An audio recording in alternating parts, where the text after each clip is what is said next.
Slipping into the sandals of the ancient Japanese warrior, today we are going to be looking at the MSI Katana.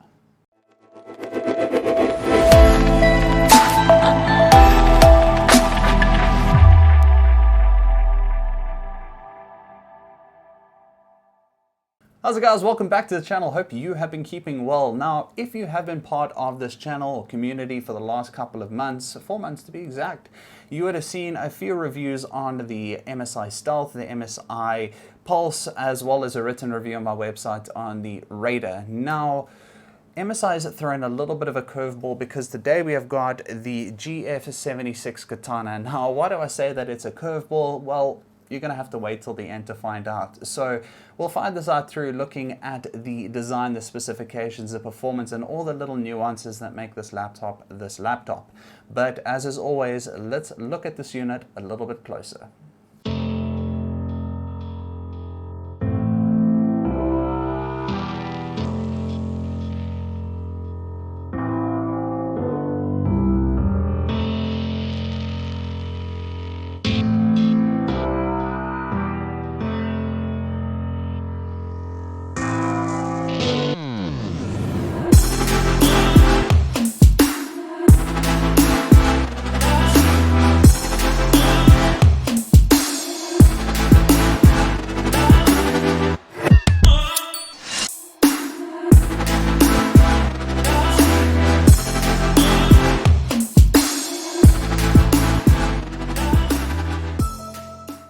So let's talk about design, but before we go right into design, the Katana is almost like the evil brother because the Katana comes in a series which you'll actually see in front of you. It is the Katana and sword, sort of like a yin and yang, and something I will touch on the conclusion because I think it's a really cool concept that MSI has released. Now, these yin and yang characters, as aforementioned, were conceptualized by Mr. Nagano Tsuyoshi, who's best known for his creation of the cover of Romance of the Three Kingdoms 5.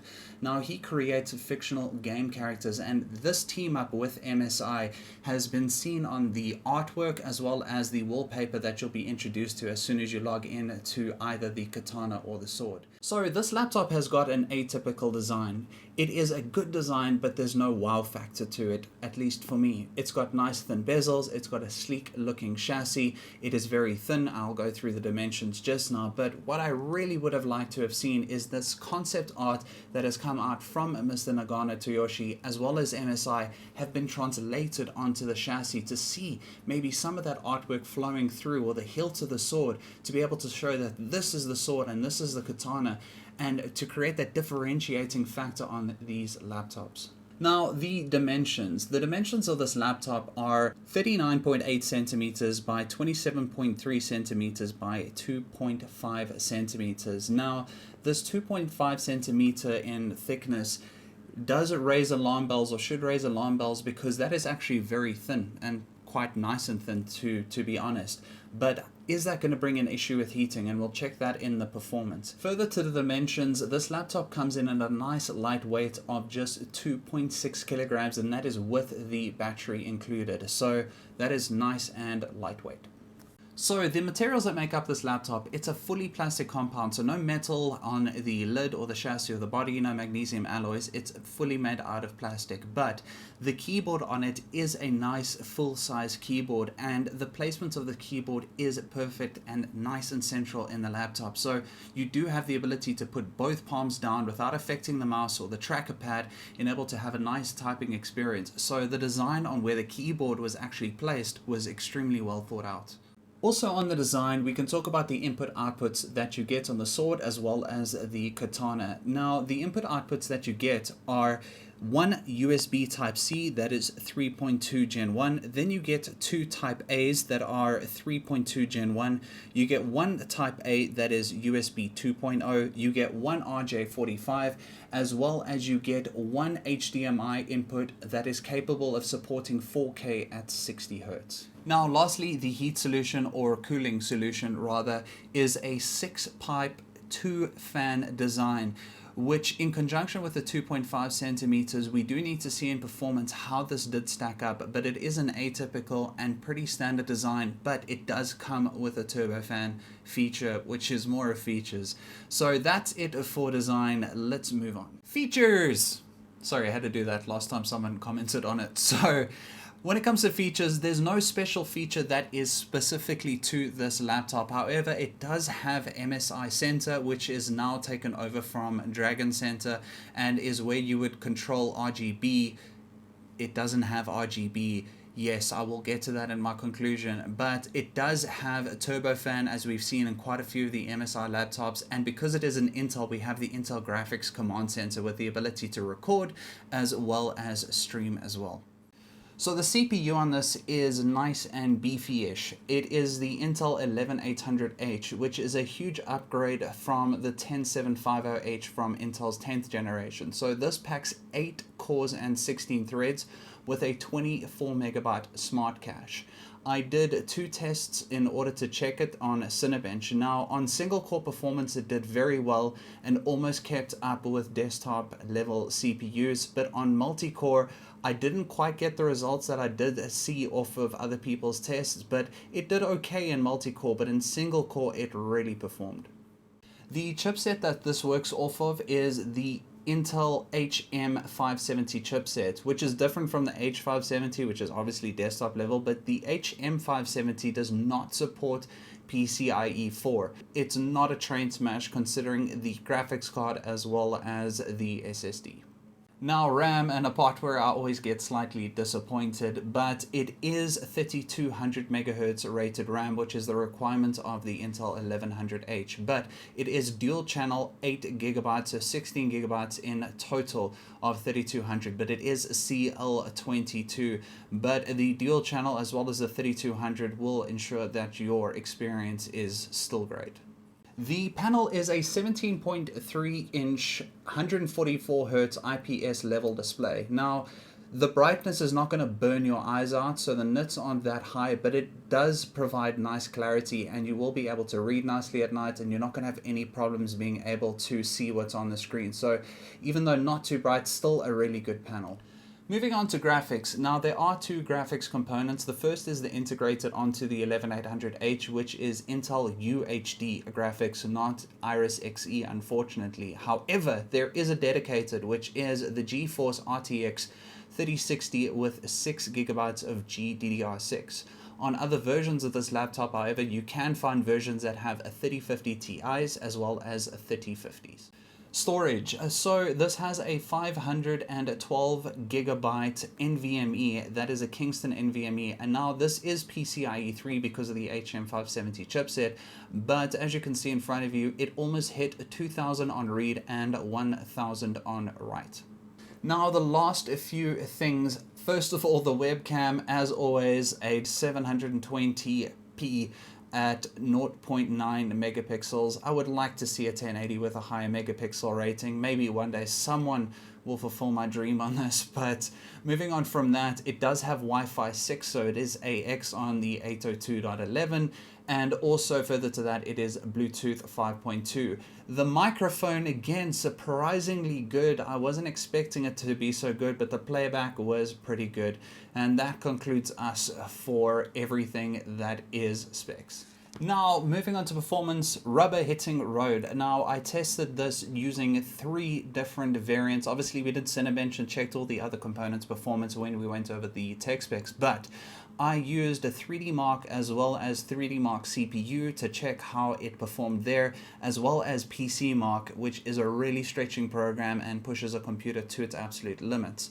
As well as that, I went and played something that was a little less demanding in the form of Quake, and you'll see the settings that I put, and then something that if you can get in, New World. Yes, it is 2021 still, and the waiting hours are long, but let's start off with PC Mark. So on the score on PC Mark, it hit 6,048. The thermals on PC Mark for the CPU hit 97.92, which is 2 degrees off of T-junction, and on the graphics card, 95, which is also quite a high temperature. Now the score ratings are rating against a little bit older generation of laptop, but still not a bad score of 6048 despite the thermals. On a CPU mark, it hit 96.64 but still managed to maintain its frequency for a long duration. 3D mark hit a score of 6948, which is a decent score. And the thermals were a little bit more forgiving in 81 on the CPU and 77 on the GPU. 3D Mark also compares against previous generations at this point, but still did a good score, but the thermals are a concern.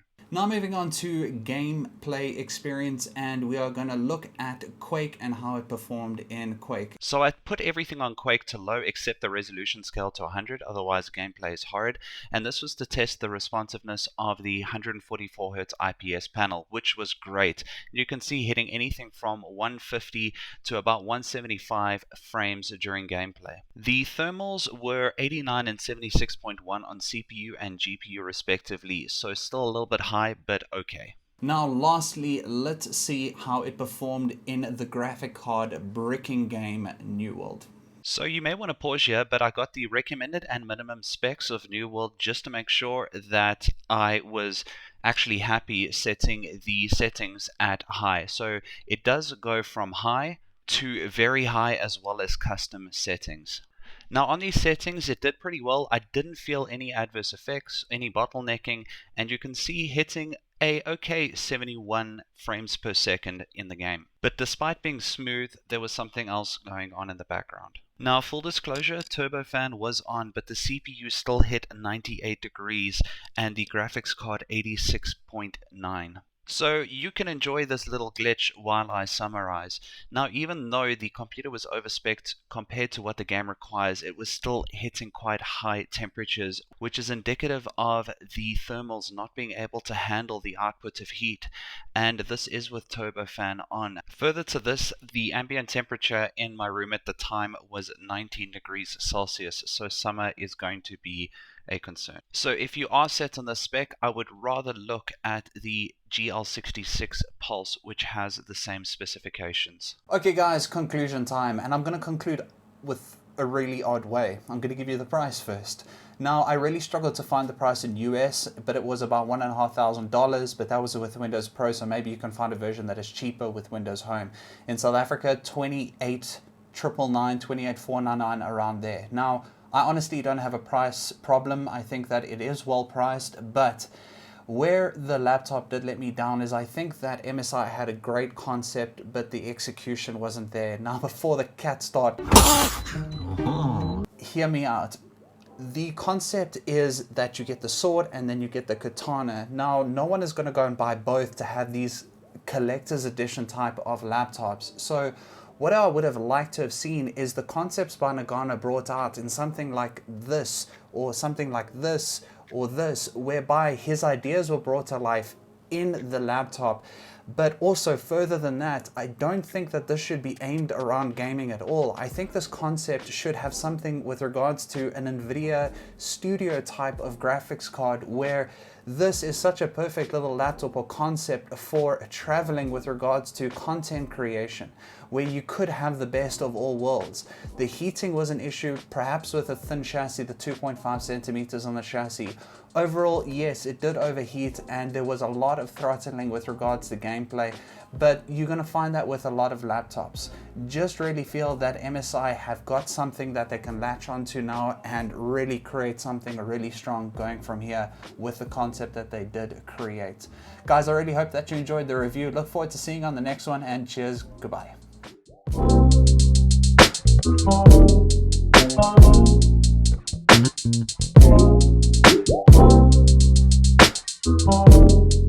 Thank you.